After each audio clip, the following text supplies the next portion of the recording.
बोले बेटा एक सेकंड रुक, यहाँ क्या हुआ बेटा, यहाँ से कैसे घूम रहा है, गिर जाएगा, नीचे गंगा है। आंख में आंसू आ गए। स्वामी जी ने कंधे पे हाथ रखा, बेटा क्या बात हो गई, कहां से आए हो? महाराज केरल से आया हूं, जाने के पैसे नहीं है, आत्महत्या करना चाहता था। स्वामी जी ने कहा उदास मत हो, जाने का किराया मैं दे देता हूं, जा दोबारा मेहनत कर, तैयारी कर, कुछ और कर। सुबह जब जाने लगे तो प्रणाम करते हुए स्वामी जी से बोले कि आप तो ज्ञानी हैं, आप तो साधु हैं, आप तो संत हैं, एक सवाल पूछ लूं? शिवानंद जी ने कहा हाँ बता बेटा। कलाम साहब ने कहा कि आप तो सब कुछ देख रहे हो, मेरा सिलेक्शन क्यों नहीं हुआ? भगवान ने मुझे इतना खराब क्यों समझा कि मुझे एक नौकरी नहीं दी?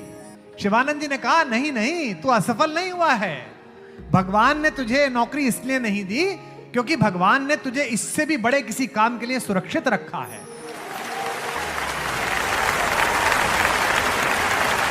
हनुमान के पास गर्व करने योग्य सारी डिग्रियां हैं। आप तो सिर्फ चार्टर्ड अकाउंटेंट है बॉस, उनके पास तो सारी डिग्रियां हैं। वो जूनियर चैंपियन है वर्ल्ड के, पहले ही बचपन में ही खा गए थे सूरज को। वो पंच तत्वों में एक वायु के पुत्र हैं। उनके गुरु शंकर हैं, जो उन्हें अपना बेटा कहते हैं, 11वां रुद्र। इंद्र ने उन्हें वरदान दिया है कि तू पानी में नहीं डूबेगा, अग्नि ने वरदान दिया है तू आग में नहीं जलेगा। इसके बाद भी अगर कोई भी उनसे जंगल में भी आधी रात परिचय पूछता है, अशोक वाटिका में मां सीता पूछती है कि बंदर तू कौन है, तो ये नहीं कहते कि ओ आई डिड यू नो, ऐसे नहीं कहते हो। This is called institutional pride. ये जो आपका इंस्टीट्यूट है चार्टर्ड अकाउंटेंट का, इसका गर्व आपके अंदर होना चाहिए, जो आपने बैच लगाया है। फिर क्या कहते हैं हनुमान, वो पूछते तू कौन है, तो अपना परिचय क्या देते हैं, राम दूत में मात जानकी, मां मैं राम का दूत हूं, Ram is the institution where I work, मैं वहां काम करता हूं। आपने कभी सुना कि 14 वर्ष में राम ने किसी राजा से संधि की? नहीं की। आपने कभी सुना कि वो किसी राजवंश के घर में मेहमान रहे? नहीं रहे। वो किन के घर मेहमान रहे? दलितों के, पिछड़ों के, वंचितों के, मल्लाहों के, निषादों के, वनवासियों के, जिनके कुलगुरु वशिष्ठ भी दूर से प्रणाम करते हुए निषाद को बरबस ऋषि भेंटा खींचकर गले पर लगाते हो, वे राम किसी शंबूक का वध कर सकते हैं। ये नीचता केवल भारतीय और सनातन धर्म के विपरीत सोचने वाले लोग ही सोच सकते हैं, और कोई नहीं सोच सकता। जो भगवान राघवेंद्र राम दैत्यों की, असुरों की मां त्रिशरा का भी वध करने से पहले उसे मां बोलते हैं, जिनके सेवक मारुति नंदन वे सुरसा तक से भी बोलते हो कि जान दे मोई माई, हे मां मुझे जाने दे, जो एक दैत्या से भी ये बोलते हैं। वे अपनी गर्भ मंदोदरी गई, पीछे से पहुंची, चिंताग्रस्त राम ने अचानक एक स्त्री की छाया देखी जो पैर के आसपास आ रही है। राम सचेत होकर उठे और पलट कर कहा कि देवी मैं आपको प्रणाम करता हूं, इस निर्जन रण क्षेत्र में आप कौन हैं? मंदोदरी ने कहा हे राम, मैं रावण की दुर्भाग्यशाली पत्नी मंदोदरी हूं। राम ने कहा मां मैं आपसे क्षमा चाहता हूं, लेकिन उसने अनीति की थी इसलिए मुझे उसको मारना पड़ा, मैं आपके इस शोक के लिए क्षमा चाहता हूं। मंदोदरी ने कहा मैं देखने आई थी कि जिसने पूरी दुनिया पराजित कर दी, उस महापराक्रमी को हराया किसने?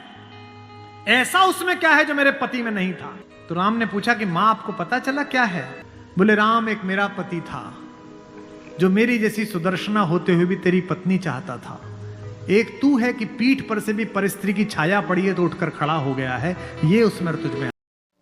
त्योहार में आने से पहले जाने की जल्दी हो जाती है, मुसाफिरों को खुशी से ज्यादा नौकरी की परवाह रहती है, फोन पर भी टारगेट की चिंता की जाती है।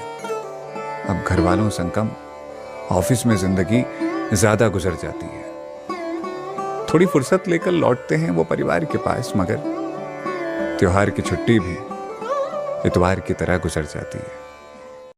मुझे तकलीफ तो इस बात से होती है कि जिस पर मैंने कभी सबसे ज्यादा भरोसा किया था, आज उसी से मेरी बात नहीं होती है। मतलब जिसे मैंने खून के रिश्तों से ज्यादा अहमियत दी, वही मेरे भरोसे का खून करके चला गया। दोस्त, अगर तुम कभी किसी अजनबी को अपना बनाओ ना, तो ऐसे ही इमोशन में आकर फैसला मत लेना, पहले सोचना, समझना, परखना, उसके बाद तय करना। अब मेरा मन नहीं करता यार किसी से बहस करने का। पहले मैंने घंटों बिताए लोगों को अपनी बात सही साबित करने में, पर कोई फायदा नहीं हुआ उसका। लोग ना अपनी सहूलियत के हिसाब से ही आपकी बातों का मतलब निकालते हैं। तो अब जिंदगी का सिंपल सा उसूल है, जो मान ले उसका भी भला, जो ना माने उसका भी। यार कोई तो हो जिसके चेहरे पे चेहरा न चढ़ा हो, कोई तो हो जो सिर्फ कहने के लिए नहीं दिल से भी सका हो। यार यहाँ मतलब के हिसाब से चलते हैं रिश्तों के कारोबार। काश कोई ऐसा हो जो बिना मतलब के हमारे साथ खड़ा हो। दूर बड़े शहर में नौकरी में है वो, दिन भर बड़ी शान से बताते हैं घर वाले। जब शाम होती है अंधेरा होने लगता है, घर का खाली कोना उसकी याद दिलाता है।